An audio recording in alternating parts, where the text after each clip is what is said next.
ജമ്മുകാശ്മീരിൽ കശ്മീരി പണ്ഡിറ്റുകളുടെ കൊലപാതക കേസുകളിൽ അന്വേഷണം ശക്തമാക്കിയ ഏജൻസികൾ. സ്റ്റേറ്റ് ഇൻവെസ്റ്റിഗേഷൻ ഏജൻസി വിവിധ സ്ഥലങ്ങളിൽ പരിശോധന നടത്തി. 1990-ൽ കശ്മീരി പണ്ഡിറ്റും എഴുത്തുകാരനുമായ സർവാനന്ദ കൗൾ പ്രേമിയുടെയും മകൻ്റെയും കൊലപാതക കേസിലാണ് നടപടി. ഭീഷണിക്കത്ത് പ്രചരിച്ചതിനെ തുടർന്ന് കശ്മീരി പണ്ഡിറ്റുകളോട് ജാഗ്രത പാലിക്കാൻ പോലീസ് നിർദ്ദേശം നൽകി.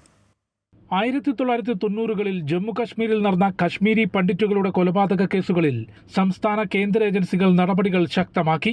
നേരത്തെ രജിസ്റ്റർ ചെയ്ത എഫ്ഐആറുകളുടെ അടിസ്ഥാനത്തിൽ സ്റ്റേറ്റ് ഇൻവെസ്റ്റിഗേഷൻ ഏജൻസി ഇന്ന് 9 ഇടങ്ങളിൽ റെയ്ഡ് നടത്തി. കശ്മീരി പണ്ഡിറ്റും എഴുത്തുകാരനുമായ സർവാനന്ദ കൗൾ പ്രേമിയുടെയും മകൻ വീരേന്ദ്ര കൗളിന്റെയും കൊലപാതക കേസിന്റെ ഭാഗമായാണ് നടപടിയെന്ന് ഉന്നത ഉദ്യോഗസ്ഥർ അറിയിച്ചു. അനന്ത്നാഗിലെ കൊക്കേർനാഗിൽ ഒരു മരത്തിൽ തൂങ്ങി നിന്ന നിലയിലായിരുന്നു ഇരുവരുടെയും മൃതദേഹം കണ്ടത്. ദുരു പോലീസ് സ്റ്റേഷനിൽ രജിസ്റ്റർ ചെയ്ത കേസ് SIA ഏറ്റെടുത്ത് പുനരന്വേഷണം നടത്തുകയാണ്. അതേസമയം നിലവിൽ കശ്മീർ താഴ്വരയിൽ ജോലി ചെയ്യുന്ന കശ്മീരി പണ്ഡിറ്റുകളോട് ജാഗ്രത പാലിക്കാൻ അധികൃതർ നിർദ്ദേശം നൽകി. ലഷ്കർ-ഇ തോയ്ബയുടെ നിഴൽ സംഘടന പ്രചരിപ്പിച്ച ഭീഷണിക്കത്തിന്റെ അടിസ്ഥാനത്തിലാണ് നടപടി. യുണൈറ്റഡ് ലിബറേഷൻ കൗൺസിൽ എന്ന പേരിലുള്ള സംഘടനയാണ് ഭീഷണിക്കത്ത് ഓൺലൈനിൽ പ്രചരിപ്പിച്ചത്. സുരക്ഷാ ക്രമീകരണങ്ങൾ വിലയിരുത്തിയതായി ജമ്മുകശ്മീർ സർക്കാർ അറിയിച്ചു. അമൃത ന്യൂസ്, ന്യൂഡൽഹി.